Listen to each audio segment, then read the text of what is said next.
Oke, baik. Di sini saya akan menjelaskan terkait geometri transformasi di subbab refleksi. Nah, eh, terlebih dahulu perkenalkan nama saya Don Prikampai Sinaga dari kelas PM 2024 dengan 3 NIM digit terakhir 140. Nah, pertama-tama kita akan membahas pengertian dari atau definisi dari refleksi. Nah, refleksi ini biasanya disebut sebagai pencerminan. Nah, refleksi berarti memetakan setiap titik dari suatu bangun melewati garis pencerminan. Nah, sebuah objek yang mengalami refleksi akan memiliki bayangan benda yang dihasilkan oleh sebuah cermin. Ini berarti titik dan bayangan jaraknya sama dengan cermin. Bentuknya sama, namun posisinya terbalik. Sifatnya sama seperti simetri lipat. Oke, eh, untuk rumus dari refleksi ini terbagi menjadi dua, yaitu rumus refleksi terhadap sumbu X dan rumus refleksi terhadap sumbu Y. Nah, rumus refleksi terhadap sumbu X disebut juga sebagai rumus refleksi pencerminan.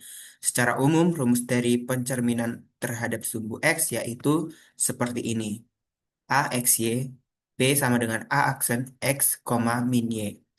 Nah, dengan keterangan adalah sebagai berikut, yang dimana A itu adalah titik A aksen adalah hasil pencerminan dari titik A, X-nya itu adalah titik yang terdapat pada sumbu X, dan Y-nya tidak titik yang terdapat pada sumbu Y, dan P pencerminan yang dilakukan terhadap sumbu X.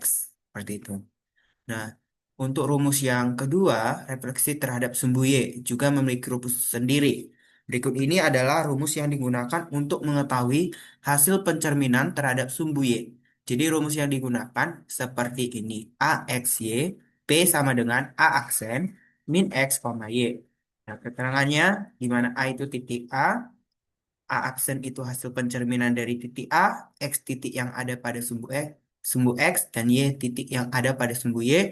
P adalah hasil pencerminan yang dilakukan terhadap sumbu Y. Nah, kita masuk ke contoh soal yang pertama. Nah, semisal ada soal seperti ini. Tentukan bayangan titik M 2,5 oleh pencerminan terhadap garis Y sama dengan min X. Nah, nanti kita tinggal ubah Y-nya itu sama dengan min X.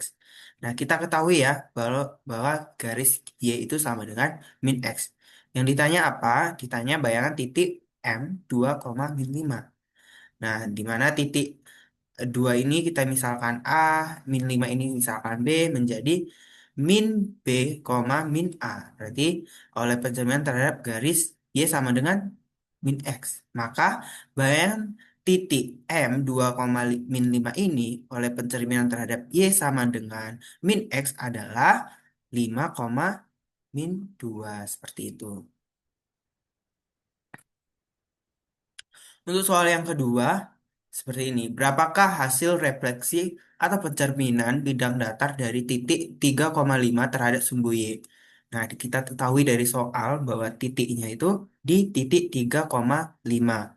Nah, ditanya hasil refleksi bidang datar dari titik 3,5 terhadap sumbu Y. Berarti kita ketahui bahwa dari soal itu X-nya itu 3, Y-nya itu 5. Nah, kita pakai rumus AX, Y P sama dengan A aksen seperti itu. Jadi kita nanti mendapatkan hasil pencerminannya adalah A aksen sama A aksen min 3,5 seperti itu. Ini tinggal eh, pakai rumus saja, gampang seperti itu. Nah, yang ketiga, bayangan titik P 2,5 yang direfleksikan terhadap sumbu Y adalah ini pilihan ganda ya. Nah, diketahui bayangan titik P-nya 2,5. Ditanyakan P aksennya. Berarti kita tinggal misalkan eh, 2 ini adalah A, 5 ini adalah B. Kalau kita cerminkan menjadi min A, B. Jadi hasilnya adalah min 2,5. Seperti aja. Jadi hasilnya adalah min 2,5 A gitu ya. A. Dan untuk soal yang terakhir, ini Udah cukup. Untuk selanjutnya kita akan membahas definisi lebih dalam lagi terkait refleksi ya. Semisal ya, ada kondisi di mana MG A, ini kondisi pertama ya, eh, MG A itu sama dengan A jika A itu bagian dari G. Nah, berarti artinya jika titik A itu terletak tepat berada di atas garis cermin G, maka hasil pencerminannya adalah titik itu sendiri. Titik tersebut tidak berpindah tempat atau dalam matematika disebut titik invarian. Nah, ini bisa lihat pada gambar ini ya. Nah, titik A ini itu terletak pada garis G ini, seperti ini. Sehingga dikatakan bahwa titik A terletak tepat berada di atas garis cermin G, maka hasil pencerminannya adalah titik itu sendiri. Berarti MGA itu sama dengan A, seperti itu. Untuk kondisi yang kedua, di mana MGA itu sama dengan A aksen jika A bukan elemen dari G. Dan G ini merupakan sumbu A aksen. Artinya apa? Jika titik A tidak berada pada garis cermin G, maka hasil pencerminannya adalah sebuah titik baru di seberang cermin yang dinamakan A aksen. Maksudnya di seberang cermin ini itu adalah G. G ini ibaratnya cermin seperti itu.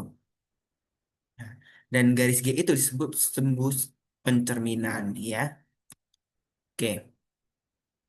Oke, di sini saya juga membahas ya teorema 3.1 yang mengatakan bahwa refleksi merupakan transformasi. Nah, untuk membuktikan atau ya membuktikan refleksi merupakan transformasi, nanti ada dua kasus yang akan kita buktikan. Seperti itu. Kasus yang pertama yaitu akan membuktikan apakah refleksi ini surjektif dan kasus yang kedua apakah eh, refleksi ini merupakan injektif. Nah, surjektif dan injektif. Namun, sebelum kita membuktikan kedua kasus tersebut, perlu kita buktikan terlebih dahulu apakah refleksi merupakan fungsi ataukah bukan merupakan fungsi, seperti itu. Nah, oleh karena itu, yang pertama kita lakukan adalah mencari apakah refleksi itu fungsi. Nah, di awal kita sudah mempunyai premis bahwa MGA itu sama dengan A jika A itu elemen dari G. Dan MGA itu sama dengan A jika A itu bukan elemen dari G dan G merupakan sumbu ruas A aksen. Daerah asal MG adalah sumbu bidang V. Nah, kita bisa buat premis tambahan, yaitu kita ambil sembarang X elemen V.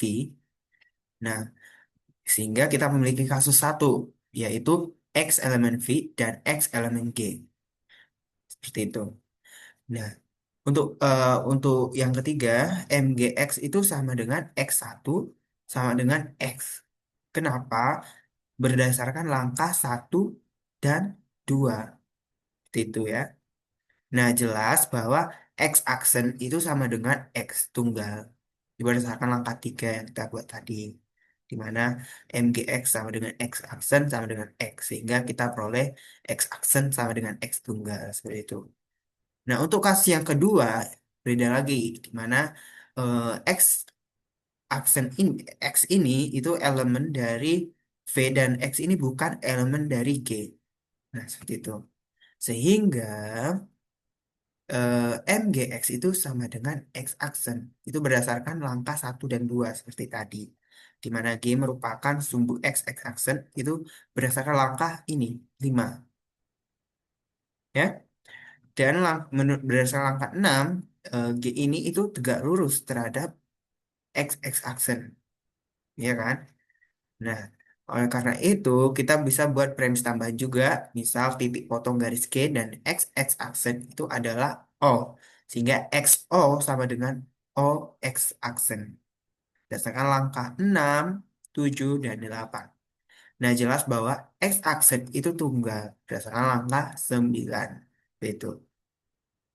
Berdasarkan pembuktian pada poin 1, maka refleksi merupakan suatu fungsi. Sehingga kalau refleksi ini suatu fungsi, maka kita lanjutkan ke tahap kedua atau kasus yang pertama, yaitu apakah refleksi surjektif.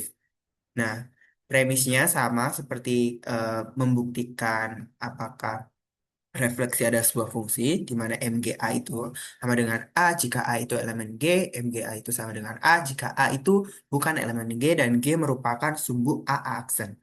Daerah asal MG adalah semua bidang V. Nah, kita ambil sembarang juga di mana X elemen V dan X aksen itu elemen dari V. Sehingga X aksen itu sama dengan X berdasarkan langkah satu dan 2. Karena kan dia kan sama-sama elemen dari V seperti itu. Ya. Oke, kita ambil premis tambahan lagi di mana X aksen itu elemen V dan X aksen itu bukan elemen dari G. Ya kan? Karena X aksen itu kan elemen dari V. Dan X aksen itu ini kita buat premis tambahan aja. Seperti itu.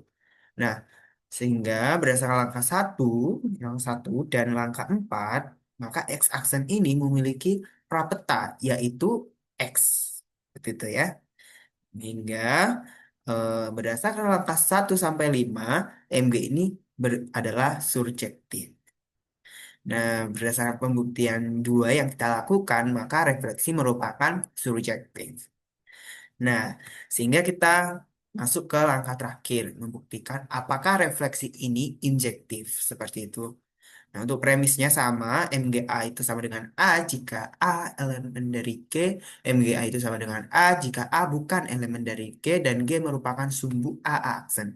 Daerah asal MG adalah semua bidang V. Nah, untuk premis tambahannya kita misalkan kita ambil sembarang A, B elemen V dengan A itu tidak sama dengan B. Nah, sehingga kasus yang pertama yang bisa kita ambil adalah A itu elemen dari G dan B itu elemen dari G. Oke, sehingga langkah menurut berdasarkan langkah 1 dan 2 maka MGA itu sama dengan A.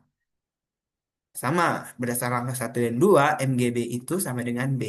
Sehingga berdasarkan langkah 2, 3, dan 4 maka A itu tidak sama dengan B. Nah, karena itu kita lanjut ke kasus yang kedua, kita misalkan bahwa A itu tidak sama dengan, tidak bukan elemen dari G dan B itu adalah elemen dari G. Gitu. Sehingga berdasarkan langkah 1 dan 2 kita dapat MGA itu sama dengan A aksen dan MGB itu sama dengan B. Nah, berdasarkan langkah 2, 6, dan 7 maka kita dapatkan bahwa A itu tidak sama dengan B. Nah, kita ambil kasus yang ketiga, di mana A itu elemen dari G dan B itu bukan elemen dari G.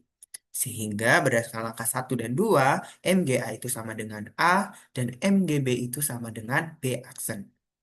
Nah, sehingga berdasarkan langkah 2, 9, 10, kita dapat bahwa A itu tidak sama dengan B. Nah, untuk kasus yang keempat atau kasus yang terakhir adalah A itu tidak sama, bukan elemen dari G dan B itu bukan elemen dari G. Andaikan, kita bikin premis tambahannya, andaikan MGA itu sama dengan MGB atau A aksen itu sama dengan B aksen.